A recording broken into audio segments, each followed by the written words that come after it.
So, let's get straight to it. Grounding. Why is grounding so important? Let me tell you why grounding is so important. Grounding is important because you don't want to lose your fucking mind in the midst of all of this. Grounding brings you back to center, and it allows you to come back to yourself. It allows you to come back to earth. You don't want to go too far up, and you don't want to go too far below. Because let me tell you, even when you're working with angels, even when you're working with the archangels, you can go a little too high. I'm gonna give you some examples. When I would work with the mantids, or I would work with my allied greys, okay, even when I would work with some of my draconian brethren, I would experience these very overwhelming feelings of not belonging here, not wanting to be here. This is where that insanity sits in, and you want to prevent yourself from feeling this way, okay? So I'm gonna tell you a little bit about what would happen. I'd be in contact with them, talking to them, going to where they reside, going to their realm. And I was obsessed with going to their realm. I was obsessed with going to see them, communicate with them, seeing all these colors and all of that stuff, right? When I would come back, I would be still so far gone that even after I told them that they can leave and I no longer require them to be in my presence, I could still hear them. I could still feel their energy. I could still connect to them easily. That's not good. That is not good, and I'm going to tell you why. You can lose your fucking mind. You can lose your mind if you don't take yourself out of that immediately once you're back in your body. You need to allow yourself to digest that information in a way of which it isn't directly in front of you, okay?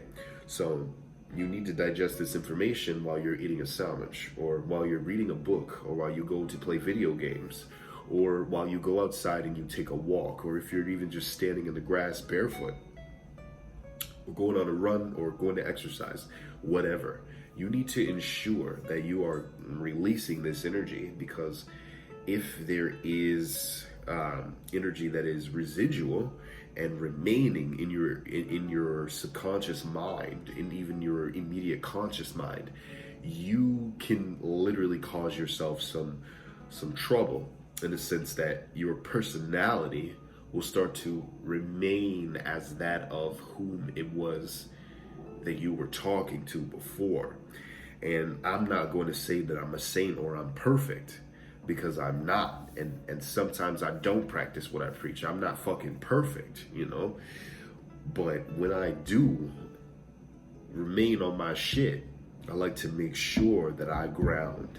I like to make sure that I go for a walk immediately after I'm done with a spell. I like to make sure that I at least go get a book, that I, go and lay down with my girl and just connect to her energy to forget about all this shit.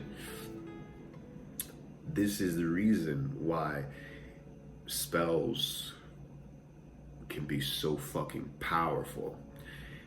This is the reason why love spells that can be powerful. This is the reason why protection and even pacts can be so powerful. It's because when you forget that you did that, that is truly when it actually comes to pass. When you cast these and you let them sit out there and go into motion, you truly will then get your results. You completely forget about it. Just like when you have a relative that is recently deceased, I understand it's very difficult and tough to let them go, but the more you mourn them, the more you cry, the more you hold on to those memories of them, the more you keep them here, the more you keep them around you, and you keep them blocked from actually communicating with you. The more you do this, the more you actually keep them from connecting and giving you real signs. it's very tough to continue on your life if you are carrying so much of this weight from your previous rituals, but also from the previously deceased. Okay? You want to make sure that you are being very cautious, cleansing, okay? That you are using certain incense to even clear your aura for the muck that can come from working with these beautiful energies that still can bring forward some residual ectoplasm that can fuck shit up and cause a lot of chaotic dissonance in your home. Now, truly, this is something that I've not heard a lot of people even talk about. So that's the reason why I want to put it out there. It's tough to fucking walk this path. It's even more tough if you're not utilizing the right methods to cleanse yourself, to cleanse your ritual space, and to ground your energy.